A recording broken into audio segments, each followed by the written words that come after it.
Hi everyone, সবাই কেমন আছো? আশা করি সবাই ভালো আছো। আর আজ দেখাবো আমি সানের পর কীভাবে রেডি হই। তো আমার ক্রিমটা ফুরিয়ে গেছিলো, সেই জন্য লাগিয়ে নিচ্ছিলাম জনসন বেবি ক্রিম।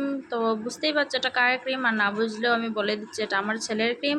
আর এখন না অনেক ভালো হয় যে আমার ক্রিমগুলো না শেষ হয়ে গেলেও আমার কোনো টেনশন থাকে না, কেন কি আমার ছেলের মানে ক্রিম আছে, সাবান আছে, এগুলো আমিও ইউজ করি। ছেলেরটা যখন আমারটা ফুরিয়ে যায় তখন আমি ওরটাই ইউজ করি বেশিরভাগ সময়। তারপরে দেখতে পাচ্ছ ক্রিম টিম লাগানো শেষ হয়ে গেছে। তারপর আমি লাগিয়ে নিয়েছিলাম অল্প অলিভ অয়েল তেল হাতের মধ্যে। এটা আমার অভ্যাস, স্নান করে আসার পর হাতের মধ্যে অল্প অলিভ অয়েল তেল দিতেই হয়, না হলে টান টান করে ভালো লাগে না, সেই জন্য অলিভ অয়েল তেলটা লাগিয়ে নিলাম। তারপরে দেখতে পাবে আমাকে না এখন বিবাহিত দেখানোর জন্য সিঁদুর পরতে হবে। তো সিঁদুর পরে নিচ্ছিলাম। প্রত্যেকটা বিবাহিত নারীর বিবাহিতর প্রমাণ হলো এটাই, ওরা চাপা দিয়ে রাখতে পারে না, এটা পড়তেই হয়। তো পড়ছিলাম। আমার না সিঁদুর পরতে ভীষণ ভালো লাগে, সত্যি চেষ্টা করি সবসময় বেশি বেশি করে সিঁদুর পরার, কিন্তু অনেক সময় হয়ে ওঠে না। আর চুল পরার বয়েও সিঁদুরটা একটু কম কম লাগাচ্ছে আমি ইদানিং।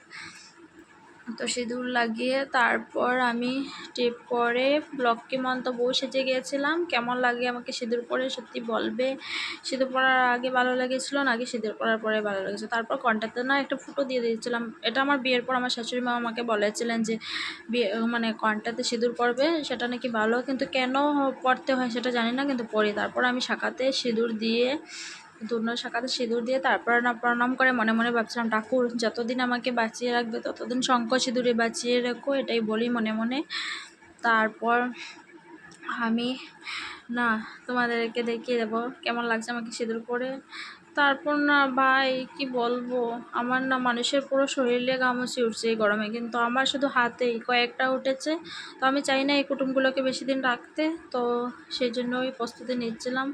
এই কুটুমগুলোকে না আমার ভীষণ ভয় লাগে, এই কুটুমগুলো আমার একদম ভালো লাগে না, সেই জন্য ডাস্টআপ করে দিচ্ছিলাম পাউডারটাকে। তারপর দেখতে পাচ্ছ এক কুটুম খেলালে কি হবে, আর এক কুটুম তো চিরকাল আমার সাথে আছে। এই যে কুটুমটা দেখতে পাচ্ছ, এইগুলো না আমার পিছু ছাড়তে চায় না। আর এই ব্ল্যাক স্পটগুলো পড়ে গেছে মুখের মধ্যে, এই ব্ল্যাক স্পটগুলো কি লাগালে কমবে কমেন্টে জরুর বলবে, আমি লাগাবো। আর এই ফটো ফ্রেমটা ছিল আমার বরের বার্থডের, আমার বোন গিফট করেছিল, তোমাদের সাথে শেয়ার করা হয়নি। ফটো ফ্রেমটা কেমন হয়েছে জানাতে কিন্তু একদম ভুলবে না, সাথে আমাকেও কেমন লাগছে জানাতে ভুলবে না।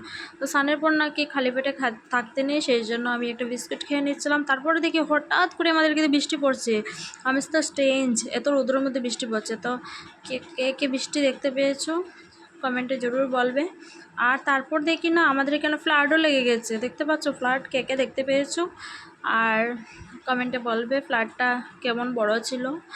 আর তারপর বৃষ্টি পড়লে তো একটাই সমস্যা, কাপড় মেলার অসুবিধা। তো এটা আমি গড়ে ফ্যানের নিচে দিয়ে দিলাম কাপড়গুলো।